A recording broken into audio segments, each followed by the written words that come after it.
Welcome to Core Snacks. We're in the Yoga Mouth home studio in the treehouse, and I'm going to go through our Core Snacks exercises. So get ready. You just need a clear space. We're going to start with 30 seconds of plank, and that can be knees up. It can also be knees down. You can be on forearms. You can be on fists if your wrists are sore. 3, be on 2, Here 1, we go. go. So while you're holding your plank, I'm pushing back through my heels. I'm lifting up through my lower ribs. I'm pushing the floor away. My hands are wide. My fingertips are pushing into the ground. I'm not trying to dig into the heels of my hands and put extra stress through my wrists and my shoulders. If you need to drop your knees, bring the knees down, but extend the body, pressing down through the shins and the tops of the feet. So you feel as if you're doing a little bit of a sit-up. That's our 30 seconds. Take a breath. We have 15 seconds of rest to get ready for boat pose. In boat pose, you have two variations. While we get ready, the feet can be on the ground. You're reaching like you're handing something a little bit out of the way. You can also lift the legs here, but I'm not trying to curl or hunch back. I'm lifting straight up. My knees can be bent, and you're breathing. This is a challenge. Reach the shoulders back and away from the ears. Pull the shoulder blades together. And if you start to get tired and shaky, bring those feet down. Maintain the upper body strength. Pulling the shoulder blades down and back. Reaching through the fingertips, dropping through the tops of the shoulders. Take a breath in.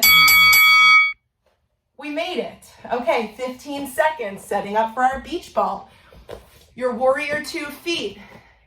Left foot out, right toes in. My left knee is bent.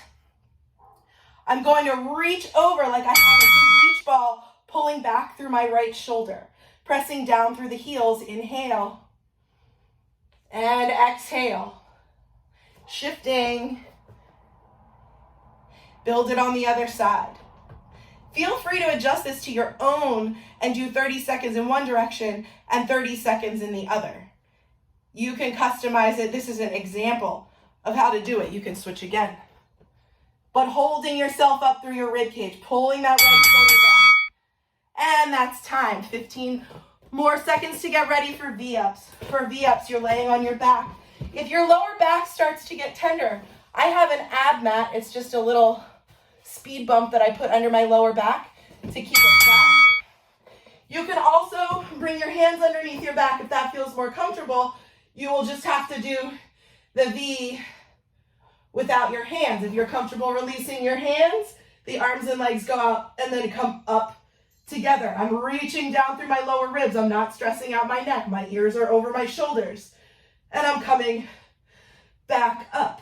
And if that feels too tender on your lower back, you can go back to bringing the hands under and lifting the legs that way. That's your 30 seconds. This goes fast. So our next exercise is mountain climbers. We're doing mountain climbers for core today. So it's not for speed. We don't want momentum. You're on your hands and knees. Left knee comes to my chest. Right knee comes to my chest. This can be tricky. You're crunching, crunching, crunching. Keep pushing through the hands.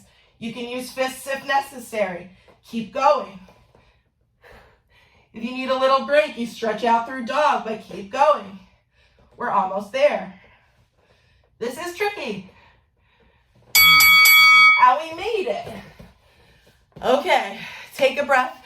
We're almost complete. 2 exercises left. Single leg lifts. I have my chair out to demonstrate both directions. So for single leg lift, we're imagining pulling our hip points together, dropping the tailbone down, pulling the ribs back, checking on that balance. The right leg lifts. If this feels too challenging, or if you're at the office, sit on the edge of your chair. You're pulling the hip points in. I'm testing out that transverse abdominis, that deep ab muscle that's connected all the way around like a corset, lifting the other leg. It's just as challenging in a chair, especially if you're sitting. Push through that seated leg. And we made it. Last round, dead bug pose. Coming back down onto your back. Dead bug takes some coordination. So take your time, take a breath. I'm catching my breath now. And you'll bring your hands and knees up. Left leg goes out, right arm extends. Come back together. Right leg out, left hand. So you're alternating. It takes a minute to get your brain organized. But you're pressing down through your lower ribs, imagining you're pressing your lower back into the floor. You can also use that ab mat or a blanket or a pillow underneath the lower back for support. And we made it. So if you feel like this is a challenge that you want to do, stick with this program, do this video a couple times a day. You can switch it up, adjust it as needed. 30 seconds, 45 seconds, you can do up to a minute and get an incredibly complete core workout that helps lower back, hips, head, neck, and shoulders. Posturally, this can change everything for you. Thank you very much. It's been my honor and my privilege.